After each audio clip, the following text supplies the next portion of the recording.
Simplicar, la vente de votre auto servie sur un plateau avec plus de 90 concessions près de chez vous. Simplicar.fr présente.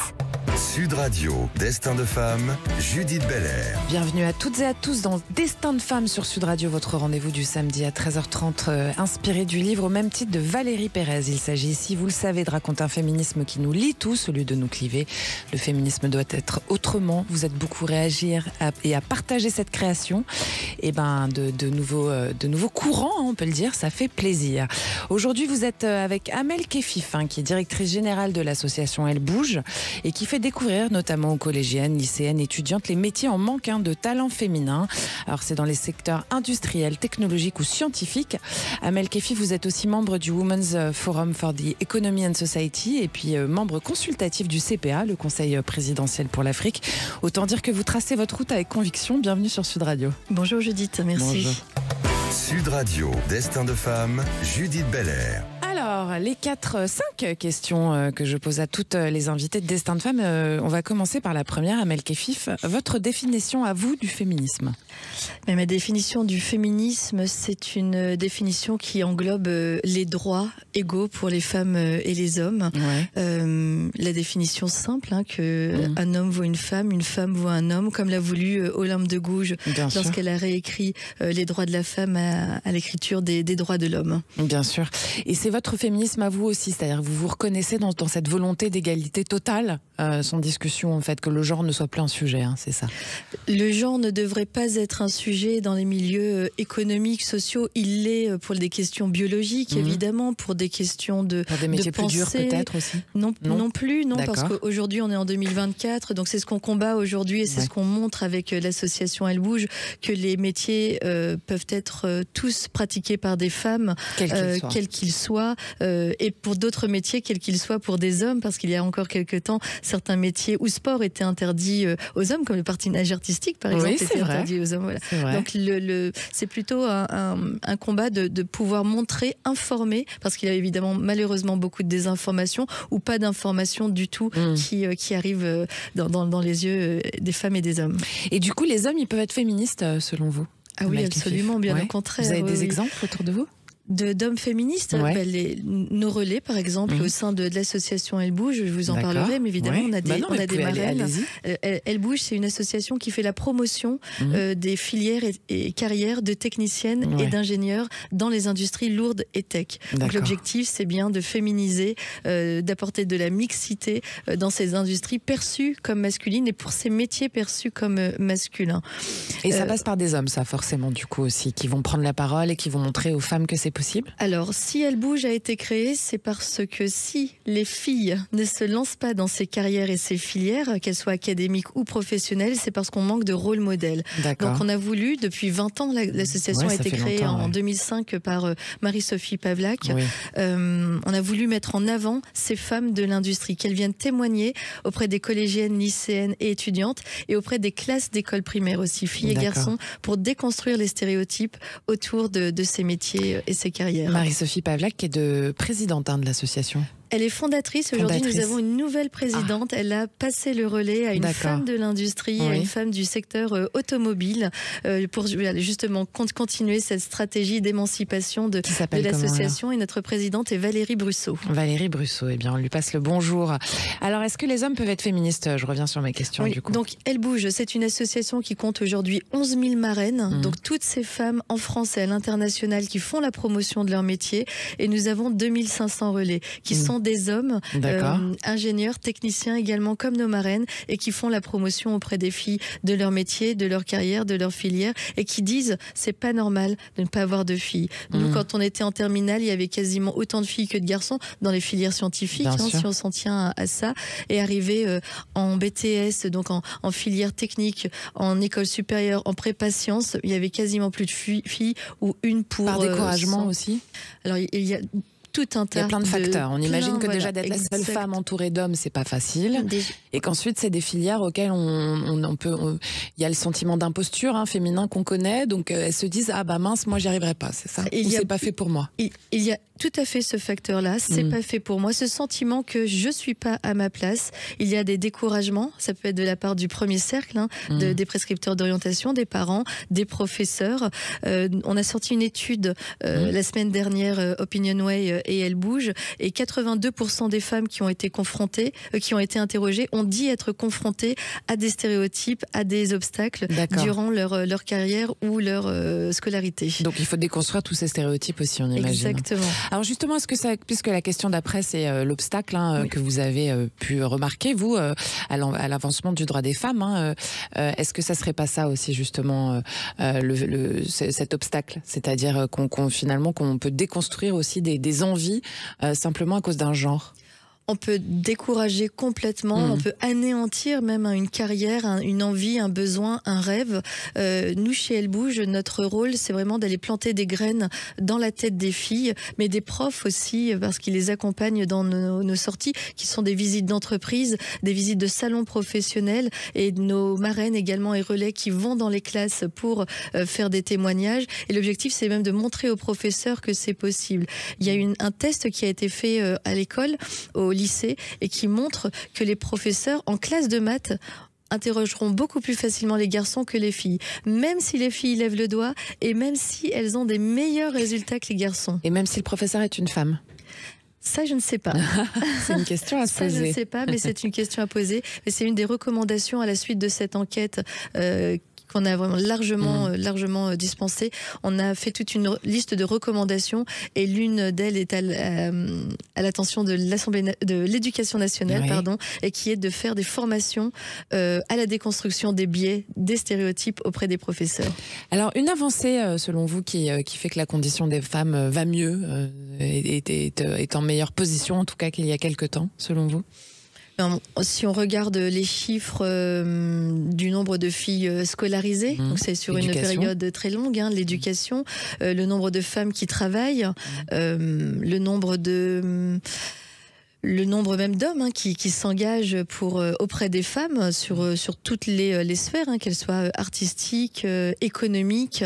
C'est devenu un vrai sujet de société, quoi. C'est un vrai sujet de société. Ça l'était déjà, mais en tout cas, il y a une prise de conscience peut-être. Il y a une prise de conscience encore plus forte. Le président de la République, à son arrivée en 2017 au pouvoir, a fait de la grande cause du quinquennat l'égalité entre les femmes et les hommes, en nommant un secrétariat d'État dédié à cette cause, et c'est en ça qu'on comprend que c'est un sujet que tout le monde doit s'en emparer dans toutes les strates en fait de la société. Oui, parce que le gouvernement qu'on a en ce moment, il est moins représentatif aussi de cette parité dont on parle là. Il est moins représentatif, c'est un gouvernement qui je ne sais pas quoi de transition, voilà, parce que on sait que ça a pu changer également, donc à n'importe quel instant, et c'est la dernière ligne droite aussi pour ce gouvernement. Alors parlons vrai, on va parler de vous un petit peu sur Sud Radio. Simone de Beauvoir disait, on le sait, on ne naît pas femme, on le devient. Oui.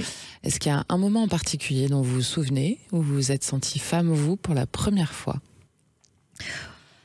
Je pense qu'il y a même eu plusieurs fois dans ma vie. Vraiment le premier, Amel Kefif. Le tout premier où je me suis sentie devenir femme. Je pense que c'est la première fois où j'ai quitté le foyer familial, pris mon appartement, l'indépendance, choisi les études que je souhaitais faire, et this is it. Responsabilité totale, quoi. Responsabilité totale, bonheur total. Bonheur aussi, j'étais pas accablée. Au contraire, liberté. Alors l'association Elle Bouge que vous dirigez, elle est parrainée par 6 ministères. Elle réunit 23 délégations régionales, 250 partenaires entreprises et établissements d'enseignement supérieur, un club de 900 collèges et lycées, 8600 marraines et relais, autour de 500 actions par an. On parle de la France évidemment, et qui touche environ 40 000 jeunes femmes. Alors je vous cite, Amel Kefif, votre idée c'est de travailler avec une multitude de partenaires pour améliorer l'égalité professionnelle, donc un maximum d'entreprises, quoi. Absolument.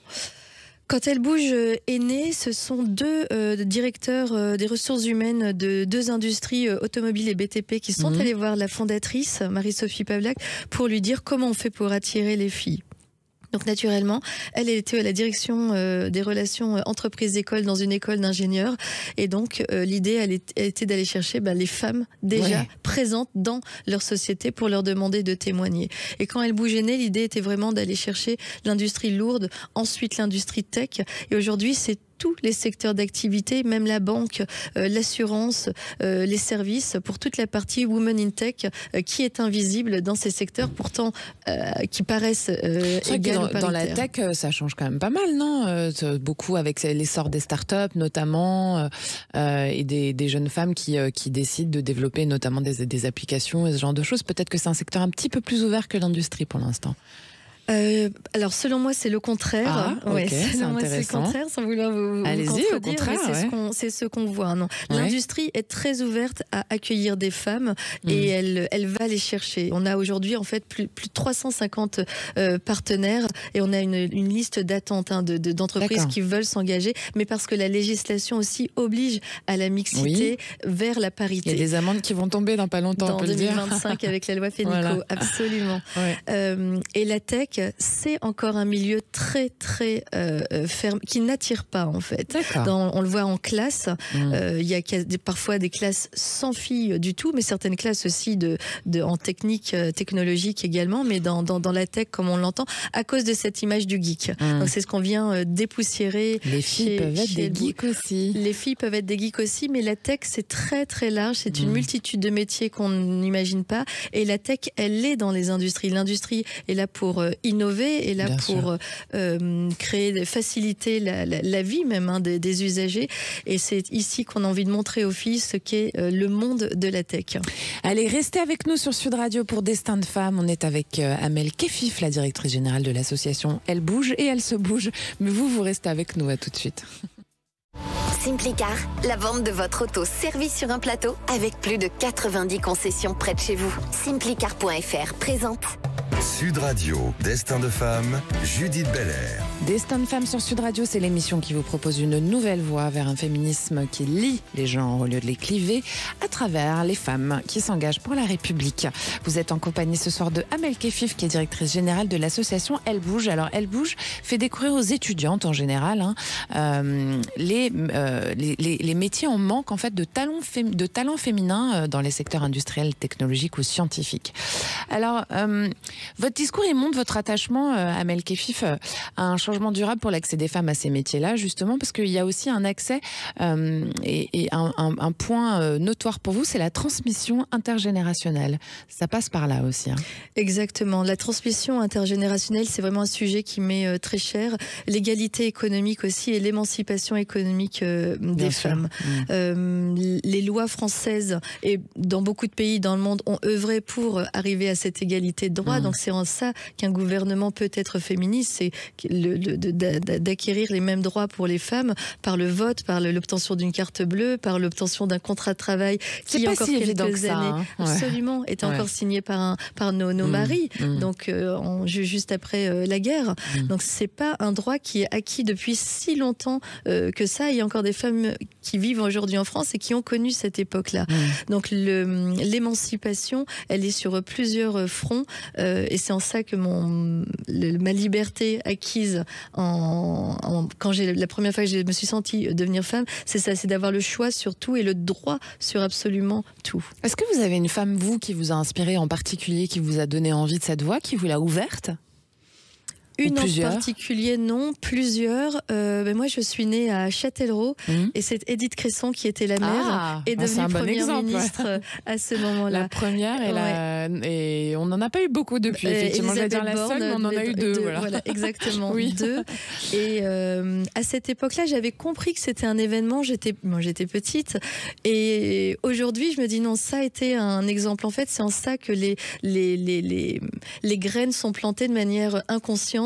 Donc je pense que j'en ai eu beaucoup, notamment par des lectures, donc Simone de Beauvoir, George Sand, les émissions de télé également, les séries. Bon, je suis une enfant de la télé et de voir la manière dont étaient également les filles aux États-Unis dans toutes ces séries me disait mais on a encore un gap à franchir. Entre la France et les États-Unis, Entre notamment. la France et les États-Unis, on était vraiment baignés dans ça. Il n'y avait aucun réseau social, aucun moyen d'aller voir l'extérieur. On est de la même génération. Non, mais je pense. Absolument. Ouais. Donc la télé, à cette époque-là en tout cas, la télé était un super bon influenceur. C'est vrai. Alors, ce que vous nous dites aussi, c'est que finalement, c'est donner de l'information aussi à travers des événements, puis des actions que vous mettez en place avec Elle Bouge, que toutes les filles et les femmes qui ne le savent pas parfois accèdent à la connaissance de leurs droits et puis de leurs possibilités en fait. C'est ça. Exactement. Qu'on sait, ce que vous savez, ce qu'on sait tous et toutes, c'est qu'on ne peut se projeter que dans ce qu'on connaît. Et on ne peut faire des choix que par connaissance de ce choix et pas par méconnaissance. Si on ne le sait pas, on ne peut pas y aller. Et c'est aujourd'hui ce que vient apporter Elle Bouge à toutes ces filles, dès l'école primaire même, jusqu'à l'enseignement supérieur. C'est un complément d'information à leur orientation. En France aujourd'hui, malheureusement, on n'a plus qu'un conseiller d'orientation pour 5 établissements, ce qui fait en 3e, par exemple, 1 demi-heure dans l'année par élève. C'est trop peu quand on sait la jeunesse, on n'a pas toutes les informations, pour peu qu'on soit dans une zone plus isolée, en zone rurale, ou sans moyens de transport comme ici à Paris par exemple, ou d'accès à plus d'informations, c'est compliqué. Donc on vient vraiment apporter un complément d'orientation pour que les filles fassent des choix par connaissance et pas par méconnaissance. Et ce qui les amène souvent alors à une remise en question, qui peut permettre une reconversion ou en tout cas une découverte d'ambitions qu'on ne connaissait pas, etc. Les visites en salon professionnel sont vraiment probantes. Je l'ai vu directement, même les visites en entreprise. Je vais vous raconter une histoire. En 2022, on a organisé la Semaine de l'Industrie, semaine organisée par le ministère de l'Économie, une semaine de découverte de tous les métiers de l'industrie. Chez Elle Bouge, par exemple, cette année, pour 2024, on va organiser 270 événements, 270 actions où nos marraines ouvrent les portes de leur entreprise pour accueillir des milliers de filles pendant toute la semaine. On a accueilli cette classe de filles de 3e d'une école de Gagny chez le leader de la fabrication de réservoirs à essence en plastique à Levallois-Perret.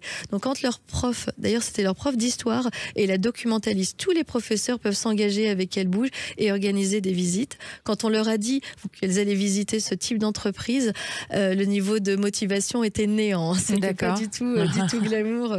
Réservoir à essence, plastique, secteur automobile. Mais ce qu'elles se sont projetées, c'est des femmes en combinaison, la tête dans le moteur, les mains dans le cambouis. Et elles ont découvert ce qu'était être une ingénieure, une technicienne du secteur automobile, des femmes habillées comme vous et moi, tout à fait féminines. Et juste ça a été un premier déconstructeur. Juste avec les ongles un peu noirs quand même. Non, elles sont derrière leur ordinateur toute la journée, alors même qu'elles fabriquent, elles ont fabriqué le premier réservoir à hydrogène. C'est génial. Donc c'est des femmes qui ont fait ça, quoi. Aussi, des femmes et des hommes, mais elles ont participé, ce sont des vraies équipes mixtes dans cette société. Et la première réaction des filles a été de se dire waouh, c'est ça possible. Une technicienne, c'est ça une ingénieure. Et là, vous savez qu'en quelques secondes, c'est détruit. On est allé au salon du Bourget et une jeune fille est tombée en larmes. Elle était en 3e et en larmes en se disant c'est ça que je veux faire. Elle a découvert le monde de l'aéro, donc le spatial, l'aviation civile, la défense. Mais elle a dit c'est trop génial. Elle a rencontré des femmes de tous les métiers. Alors, les salons professionnels sont formidables parce qu'on rencontre des dizaines et des dizaines d'acteurs d'un même secteur d'activité, mais chacun a une spécialité différente. Bien sûr. Est-ce que vous avez un exemple concret d'une histoire inspirante justement issue des actions menées par votre association? C'est l'histoire d'une jeune fille qui cherchait un stage dans l'aéro. Mais elle n'arrivait pas à le trouver. Elle était issue d'un tout petit village en Normandie. Et son professeur avait participé à une sortie Elle Bouge. Son professeur a contacté notre délégué régional de Normandie. Donc on a 24 délégations régionales sur tout le territoire métropole et outre-mer. Et cette déléguée a contacté une marraine qui n'avait pas de place en stage chez elle, mais qui a contacté une marraine d'une autre société lycée et elle est allée faire son stage à Kourou pour faire décoller la fusée Ariane 5. Wow. Donc là, voilà. C'est bon, une chaîne après, de on est valeur. sûr qu'elle fait carrière derrière. Elle est partie. Elle n'a pas bougé, quoi. Si, elle l'a bougé parce qu'elle est appelée de toutes parts, mais je sais qu'elle a fait un stage aux Émirats Arabes Unis pour construire les lignes de métro là-bas. Et donc, c'est un super modèle qui ne savait pas ce qu'elle voulait faire, mais voilà, la chaîne de solidarité. Quelques mots sur vous quand même, Amel Kefif. Vous étiez dans l'entrepreneuriat événementiel et puis après vous êtes engagée à fond pour l'égalité professionnelle, notamment auprès de Marlène Schiappa, sur la question centrale de cette égalité dont on parle et de la lutte contre les discriminations femmes-hommes. En fait, qu'est-ce qui vous a donné envie de transitionner comme ça? Est-ce que c'était à un moment donné parce qu'il fallait que vous fassiez quelque chose qui ait du sens? Il fallait que je fasse quelque chose qui ait du sens. J'ai de l'ambition également professionnelle, très envie d'y aller. J'ai rencontré la ministre Marlène Schiappa quand j'étais entrepreneur et elle avait lancé cette association Maman Travail pour obliger les politiques publiques à s'améliorer en matière de conciliation vie pro, vie perso quand on est une mère active. Donc ça a été mes premières actions réelles pour l'égalité entre les femmes et les hommes. J'ai continué dans ce sens et lorsqu'elle est arrivée au gouvernement, je l'ai suivie naturellement et c'est naturellement ensuite que j'ai continué chez Elle Bouge que j'ai connu en cabinet. Et du coup l'événementiel vous avez mis de côté quoi? Et l'événementiel ça vous sert en fait, on imagine. En fait l'événementiel et l'entrepreneuriat que j'ai quand même fait pendant 8 ans a été le point d'orgue, le gros point de démarrage de ma vie parce que l'entrepreneuriat est très très très formateur. Votre mot de la fin pour nos auditrices, nos auditeurs, Amel Kefif? Participer le plus possible à des actions, que ce soit avec Elle Bouge ou n'importe quelle association, qu'elle soit culturelle, dans le domaine des droits de la femme, des droits de l'homme. Participez, éveillez votre cerveau, soyez curieuse, dites-vous toujours pourquoi pas moi.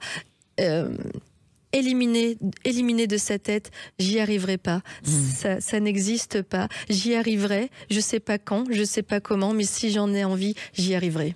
Bravo, merci Amel Kefif d'être venue par ici. Merci Judith, la bienvenue. C'est gentil. Pour tout retrouver sur Elle Bouge, l'association d'Amel Kefif qui œuvre pour l'égalité entre les femmes et les hommes dans les métiers scientifiques, technologiques, industriels. Vous allez sur ellebouge tout simplement au pluriel.com. Nous on a rendez-vous samedi prochain à 13h30 pour un nouveau Destin de femme et puis demain c'est excellent évidemment à 19h et puis vous pouvez tout retrouver sur sudradio.fr, la chaîne YouTube de Sud Radio, les réseaux sociaux. Merci à Daisy qui réalise pour vous aujourd'hui. Bisous les copines, bisous les copains. Simplicar, la vente de votre auto servie sur un plateau avec plus de 90 concessions près de chez vous. Simplicar.fr vous a présenté Sud Radio, Destin de femme, Judith Belair.